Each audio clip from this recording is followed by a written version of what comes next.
If you guys have problem with the Caro Kann defence, तो Caro Kann defence क्या होता है? अब अगर आपने प्ले किया E4, the most played opening जो कि वर्ल्ड वाइड खेलते हैं, देन ब्लैक प्ले करता है C6, इसे कहते हैं दी कारोकान डिफेंस। आप प्ले करोगे D4, वो प्ले करेगा D5, इसके बाद बस इतना ही कारोकान डिफेंस था, उसके बाद लाइन चालू होती है। तो अगर तुम्हें इस ओपनिंग से दिक्कत होती है तो गाइस तुम सही वीडियो पे आओ, बिकॉज इस वीडियो में मैं तुम्हें बताऊंगा उसे डील कैसे करना है। अब जिन लोगों को नहीं पता कि कारोकान डिफेंस बेसिकली इतनी क्या है, सब क्या खास है इसके अंदर, तो सिर्फ उन लोगों के लिए, जस्ट उन लोगों के लिए I am going to show you a little trap Caro Kann defence के अंदर जो ब्लैक यूज करता है व्हाइट पे, और तुम्हें समझ में आएगा अगर तुम व्हाइट से खेल रहे हो अगेंस्ट कारोकान और तुमने ढंग से ध्यान नहीं दिया, तुम कितनी जल्दी हार सकते हो। तो अज्यूम करते हैं कि इस पॉइंट पे व्हाइट क्या प्ले करता है। मोस्ट प्लेड मूव व्हाइट का जो है वो बेसिकली है नाइट C3। नाइट C3 इस पॉइंट पे द मोस्ट प्लेड मूव है। तुम क्या करना, तुम यहाँ पे सेंटर में टेक कर लेना। अगर तुम ब्लैक से खेल रहे हो तो सेंटर में टेक करना, नाइट यहाँ पे टेक करेगा। एंड नाउ तुम प्ले करते हो नाइट F6 इस नाइट को चैलेंज करने के लिए। स्टार्टिंग में अगर उसने ट्रेड कर लिया तो बेटर है तुम यहाँ से रिकैप्चर कर लेना, कोई दिक्कत वाली बात नहीं है। बट अगर बाई चांस उसने सोचा कि नहीं मैं नाइट को ट्रेड नहीं करूंगा, मैं नाइट को बचा के रखूंगा फॉर फ्यूचर अटैक्स, तो तुम प्ले कर सकते हो बहुत ही मस्त मूव, और वो है H5 hitting on this knight, like आगे चल के नाइट पे हमला। ठीक है, लेट्स से बिशप इस नाइट पे और हिट करता है, तुम फर्क नहीं पड़ा, तुम और नाइट पे हमला करो ना। व्हाइट सोचता है क्यों ना मैं इस नाइट को टेक कर लूं, फिर ब्लैक टेक करेगा एंड फिर नाइट गोज बैक और फिर मामला सेटल। लेकिन ऐसा नहीं होता, बिकॉज हम ऐसा कुछ नहीं करते। लाइक व्हाइट तो यहाँ पे टेक करता ही है, बट हम इंस्टेड नाइट को कैप्चर कर लेते हैं। अब उसका बिशप हैंगिंग है और फिर ये पॉन पे भी काफी ज्यादा प्रेशर है, तो बिशप जाता है एट दिस E5 पे ताकि वो इस डायगोनल कंट्रोल कर सके।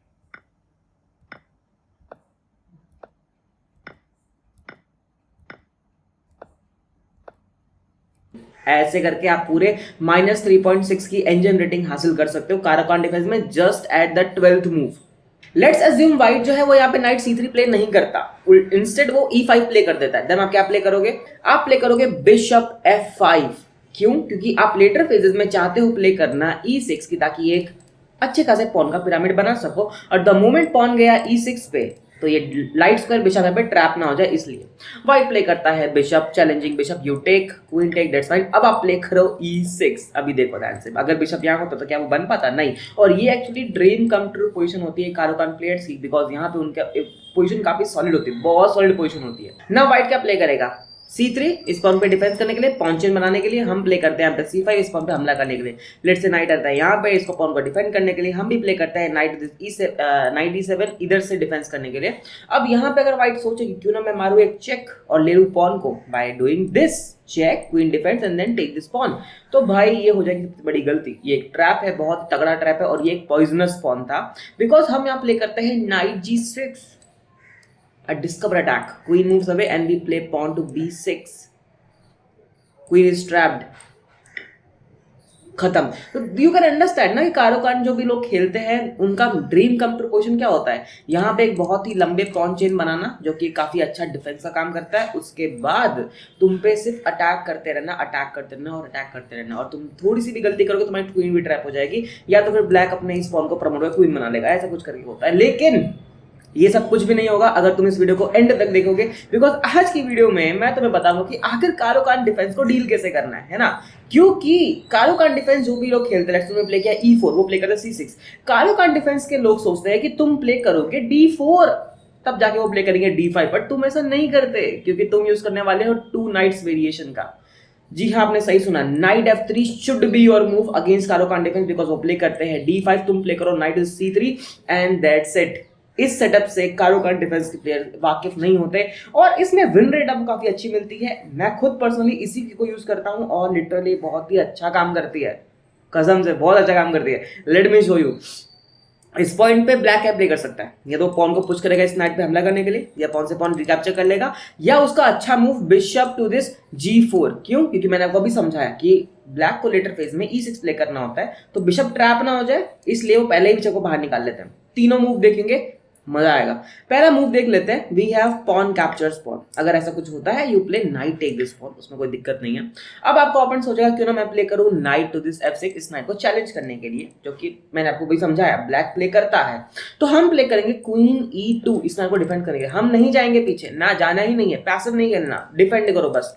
अब ऐसा सोचो, ब्लैक ने प्ले किया pawn to this A6, just think, तो हम टेक कर लेंगे यहाँ पे, क्या वो इस पॉन से टेक कर सकता है? नहीं, बिकॉज इट्स अ पेन, तो उसको यहाँ टेक करना पड़ेगा। ये बनता है एक messy pawn structure, that means it's a problem. तो यहाँ पे ब्लैक प्ले करता है नाइट टू दिस d7 इस नाइट को डिफेंड करने के लिए, और गेस व्हाट, ये चेकमेट हो जाएगा एक मूव में by playing night d6। This porn is pinned, that's checkmate. खतरनाक। अगर ब्लैक इस ट्रैप में नहीं फंसता तो फिर वो आपके नाइट को डायरेक्टली टेक कर लेगा, तो तुम भी यहाँ पे रिकैप्चर कर लेना। उसके बाद वो प्ले करेगा यहाँ पे नाइट d7 अ डेवलपमेंट, ठीक है। और फिर देन हम यहाँ पे करते हैं बिशप c4 इस पॉन पे हमला करने के लिए। Then we have night f6 इस नाइट पे इस क्वीन पे हमला करने के लिए, और इस पॉइंट पे गाइस तुम्हें सिर्फ अपनी क्वीन को पीछे कर देना है, कोई दिक्कत वाली बात नहीं है। नाउ अगेन e6 उनका मेन मोटिव होता है, तो पहले वो बिशप डेवलप करेंगे बिशप g4 पे। अब यहाँ पे ना तुम एक टैक्टिक लगा सकते हो बहुत ही मस्त, क्योंकि मोस्ट प्लेड मूव है बिशप g4। टैक्टिक ये है कि तुम प्ले कर सकते हो नाइट e5। क्यों? क्योंकि अगर यहाँ पे टेक हुआ तो ये चेकमेट हो जाएगा। लेकिन ये टैक्टिक हर बार काम नहीं आती, बिकॉज अगर ब्लैक सेंसिबल है, दिमाग है उसमें, तो ब्लैक इधर प्ले कर देगा, फिर तुम नॉर्मल हो जाएगा गेम। इसीलिए पहले बिशप सैक्रिफाइस करो, किंग टेक्स, किंग को बाहर निकालो, उसकी कास्टलिंग राइट्स छीन लो, and then we play knight e5, check on this king and attack on this bishop. Let's say king moves away and then you grab it.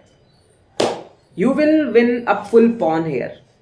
तुम्हारी position 1+1.9 है, तुम ऐसे करके गेम जीत सकते हो। Let's come back to this position guys, जहां पे हमने देखा था नाइट f6 वाला मनूवर, तो हमने किया था क्वीन e2। अब लेट्स अज्यूम कि बिशप f5 आता है इस नाइट पे हमला करने के लिए।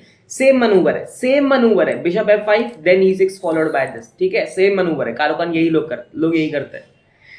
तो आप क्या प्ले करो, नाइट टू दिस g3 इस बिशप पे हमला करने के लिए, bishop moves away and then you play h4 इसको पुश करने के लिए, दे प्ले h6 ताकि बिशप यहाँ पे निकल सके, and then only you can play knight e5 इस बिशप पे हमला करने के लिए, ठीक है। अभी देखो, अगर फिर से ब्लैक ने ये प्ले कर दिया, you will grab it, pawn grab it, और फिर ये पोजीशन थोड़ी खराब हो जाती है, क्योंकि फिर ये स्ट्रक्चर ही खराब हो गया ना ब्लैक का। इसलिए यहाँ पे ब्लैक क्या प्ले करेगा, yes, bishop to this h7, black यही प्ले करेगा, और फिर उसके बाद तुम प्ले कर सकते हो क्वीन h5 इस पॉन पे डायरेक्टली हमला करने के लिए। अब फिर से हाँ, यहाँ पे चेकमेट का थ्रेड काफी अच्छा वाला है, तो दे विल प्ले g6 की, ताकि वो क्वीन को मतलब ऐसे रिस्ट्रिक्ट कर सके। एंड इस पॉइंट पे आपको क्वीन से टेक करने की जरूरत नहीं है, क्वीन को मूव करने की जरूरत नहीं है, सिंपली प्ले करो बिशप c4 इस पॉन पे हमला करने के लिए। अगर आपकी क्वीन गई तो फिर उसका किंग चला जाएगा। तो इसीलिए यहाँ पे पॉन आता है e6 पे, then you simply drop your queen back to this e2। Guess what the pawn structure. देखो, तुम एक बार देखो जरा, कारोकान में जो मेन ब्लैक का पॉन स्ट्रक्चर होता है उससे कितना डिफरेंट लग रहा है ये। तुम्हें पता है यहाँ पे इंजन रेटिंग क्या है, जबकि तुमने कोई पॉन जीता भी नहीं है। It's +1.8 engine rating. मैं तुम्हें दिखाता, लिखा ही होगा यहाँ पे +1.8। ये बिशप यहाँ पे ट्रैप हो जो किसी काम का नहीं है। अब इस पॉइंट पे अगर ब्लैक सोचे कि अरे यार मेरे पीसेस डेवलप नहीं है, क्यों ना मैं बिशप को डेवलप कर लूँ यहाँ पे, तो भाई ये बहुत बड़ी गलती होगी।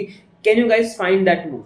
It's actually knight takes on f7। क्यों night takes on f7? Because हम यहाँ पर और यहाँ पे काफी बार अटैक कर रहे हैं। Knight takes on f7 hitting on this queen and this rook. King takes, we have this manoeuvre, king moves away and then this checkmate, है ना। कितना खतरनाक चीज है ये। अच्छा, इसी पॉइंट पे जब हमने देखा था g6 वाला मनूवर, तो क्वीन भी आ सकती है एट दिस d5 इस नाइट पे हमला करने के लिए, but that's actually a mistake, because हम प्ले कर सकते हैं बिशप c4 इस क्वीन पे और हमला करने के लिए। फिर यहाँ तो अच्छा प्रेशर है ही है, गेम जीत जाओगे आप। So guys, let's come back to this position जहां पे हमने देखा था बिशप टू दिस f5। अब हम देखने वाले हैं नाइट d7, एक थोड़ा सा सोचा समझा मूव, थोड़ा प्रैक्टिकल मूव। तो आप क्या प्ले करोगे? बिशप c4 इसी पॉन पे हमला करने के लिए, क्योंकि हम तो कब से यहीं पे हमला करे जा रहे हैं, देख ही रहा होगा आपको। तो हम इस बार भी हमला करेंगे। देन यहाँ पे आता है नाइट f6 और इस पॉइंट पे हम प्ले करते हैं नाइट g5। यहाँ पे checkmate in just one move. Then they simply play e6 ताकि वो ब्लॉक कर सके, और हम प्ले करते हैं क्वीन e2 इस पॉन पे और ज्यादा हमला करने के लिए। अब इस पॉइंट पे लेट्स अज्यूम कि बिशप आता है e7 पे इस नाइट पे, हम मतलब ऐसा डिफेंस और कासल की राह पे चलने के लिए, तो ये फिर से गड़बड़ हो जाएगा, because we have knight take this pawn again, the same tactic, because king takes mate with this. King अगर ऊपर जाता है तो भाई तो फिर चेकमेट हो जाएगा, अंडरस्टैंड ना। किंग को यहाँ जाना पड़ेगा, then you play this, king यहाँ जाएगा, then you play this, king ऊपर जाएगा, then you play this and that just checkmate. गजब बात। अब तुम्हें ऐसा लग रहा होगा कि ऐसे तो कैसे, लाइक ब्लैक क्या ही प्ले करे यहाँ पे। इस पॉइंट पे बिशप टू दिस e7 एक कितना अच्छा मूव है, लेकिन ये इतना जबरदस्त है कि चेकमेट हो जाएगा। तो ब्लैक क्या प्ले करे? ब्लैक को ये समझना पड़ेगा कि यहाँ पे ना सिर्फ बिशप और नाइट हमला कर रहे हैं, क्वीन भी हमला कर रही है यार, यहाँ पे बहुत प्रेशर है। तो ब्लैक को यहाँ पे प्रेशर रिड्यूस करना पड़ेगा बाय प्लेइंग नाइट b6 ताकि बिशप पे हमला कर सके। तुम क्या प्ले करोगे? तुम मेन चीज प्ले करो नाइट e5। यहाँ पे दो नाइट्स का हमला, वो यहाँ पे रिकैप्चर करेगा, तुम भी रिकैप्चर करो। और अगर यहाँ पे ब्लैक में थोड़ा भी लॉजिक होगा तो वो प्ले करेगा क्वीन टू दिस d5 कि ताकि क्वीन से क्वीन ट्रेड हो जाए। and then you grab this pawn hitting the rook moves away, and then you have this. So guess what is pawn पे you have like 1 pawn की lead and engine rating is plus 1.1, not 1.1, 0.9. फिर भी चलेगा, it's fine for you because winning position है ये.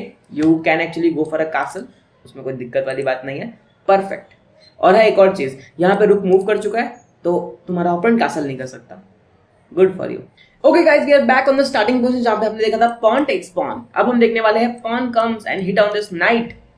That's a mistake from the black player because ये थोड़ा दिक्कत वाला काम है. अब ऑफकोर्स यहाँ पे आप टेक नहीं करोगे बिकॉज आपने नाइट को हैंग कर दोगे, इसीलिए इट्स बेटर कि नाइट को रिट्रीट कर लो पीछे. अब मैंने ये मिस्टेक क्यों बोला? मैंने ये मिस्टेक इसलिए बोला कि जो पॉन है वो ब्लैक का एक बच्चा है जो कि बहुत ही दूर आ चुका है अपनी आर्मी से. अब कोई भी उसको डिफेंड नहीं कर रहा है इस पॉन को, है ना. Let's say night to this E2, दो लोग अटैक कर रहे हैं, डिफेंड खाली एक ही कर रहा है. तो गेस व्हाट, प्रॉब्लमैटिक. अगर वो यहाँ से डिफेंड कर रहा है हम टेक कर लेंगे तो क्या ही कर सकते हैं फिर. यस, पॉन टू दिस कौन सा स्क्वायर है, C5 ही कर सकते हैं, जो कि फिर अभी दोनों पॉन लाइबिलिटी बन गए. तो हम क्या करेंगे, हम यहाँ पे अटैक करेंगे. तो वो नाइट से डिफेंड करेगा, हम टेक कर लेंगे, वो टेक कर लेगा, हम प्ले करेंगे क्वीन टू दिस A4. इस पॉन पे थर्ड टाइम अटैक, जबकि डिफेंस तो खाली 2 ही बार है. प्रॉब्लमैटिक. अब यहाँ पे मोस्ट प्लेड मूव क्या है, E5 इस पॉन को डिफेंड करने के लिए. बट फिर हम यहाँ पे टेक कर लेते हैं और वो टेक नहीं कर सकता. क्यों? क्योंकि हमारी क्वीन ना से यहाँ पे अटैक कर रही है बट यहाँ पे पिन भी कर रही है. Problematic, right. Let's say bishop इसको अनपिन कर देता है, then you grab this knight, bishop takes and we have queen take this pawn. Queen takes, knight takes, it will actually become an winning end game. Of course ये pawn आपका hanging है, they will take and then you can play a check. King let's say moves away, go for castle. Perfect. Now you are 1 point advantage, plus 1.9 की rating है because यहाँ पे king तो centre में है, आपका यहाँ पे सिक्योर है इन 3 पॉन के साथ. Perfect.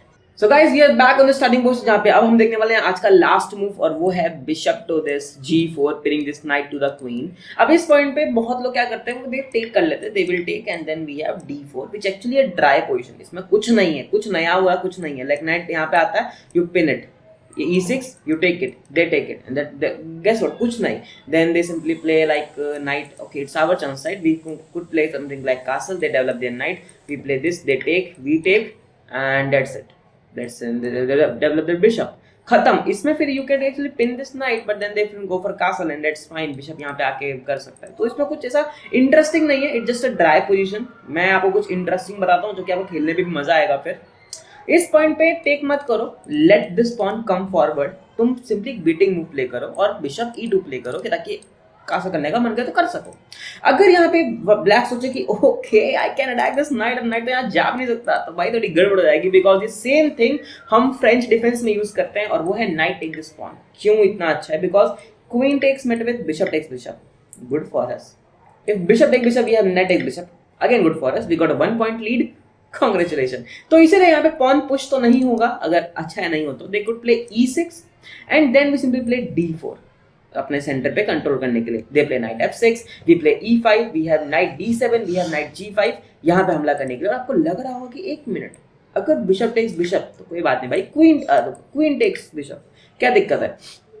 Let's say bishop E7 इस साइड पे हमला करने के लिए बिकॉज यहाँ पे एक और डिफेंस है, तो हम प्ले करेंगे क्वीन H5 इस यहाँ पे डिफेंस और यहाँ पे checkmate का threat. They attack the queen, we play queen to this H6. They attack the queen again, we let's say queen H3. It's fine for us. Let's say they develop their bishop and इस point पे do I have to tell you, simply play castle. Secure करो, simple खेलो. और अगर यहाँ पे black ने भी कर लिया castle तो भाई checkmate. गजब thing. Let's say play H6 तो भाई knight takes on E6. Because if takes met with queen takes, queen defense met with queen take this pawn, queen यहाँ पे, then you don't have to actually take care of it. Simply play queen to this G4, that should be fine for you. Or you can also play queen G3, जो भी आपका मन करे यहाँ पे आप खेल सकते हो. पता है यहाँ पे engine rating कितनी है? Engine rating is plus 2.0. Even आपने अपना knight sacrifice किया, but engine rating is plus 2.0. You know why? If bishop यहाँ पे करता है मतलब let's say king castle, then we have this maneuver. हम एक और पॉइंट जीत जाएंगे. Engine rating is plus 3.2. मैं खुद से नहीं बोल रहा, इट्स engine only. क्यों ऐसा पता है? क्योंकि किंग साइड का स्ट्रक्चर पूरा खराब हो चुका है. किंग सेंटर में स्टक हो चुका है क्योंकि इन लोगों ने कारोकान खेला है ना, तो एक क्वीन साइड कासल नहीं कर सकते because queen side already weak हो चुका है इन सब पॉन को आगे बढ़ा के. बताने की जरूरत नहीं, it's very amazing. So that's how you can actually win against the Caro Khan using the 2 knights variation. I like it, मेरे को सच में बहुत अच्छा लगा। एंड अगर आपको कोई डाउट है इसमें तो you can ask me in the comments. And मैंने अपनी तरफ से पूरी कोशिश की है कि मैं आपको सारी अच्छी लाइंस बता दूं जो कि मोस्ट प्लेड में हुए हैं। अगर आपके दिमाग में कोई सी लाइन है जो मैंने मिस कर दी हो तो मुझे वो बता देना, मैं वो नेक्स्ट वीडियो में कवर करूंगा।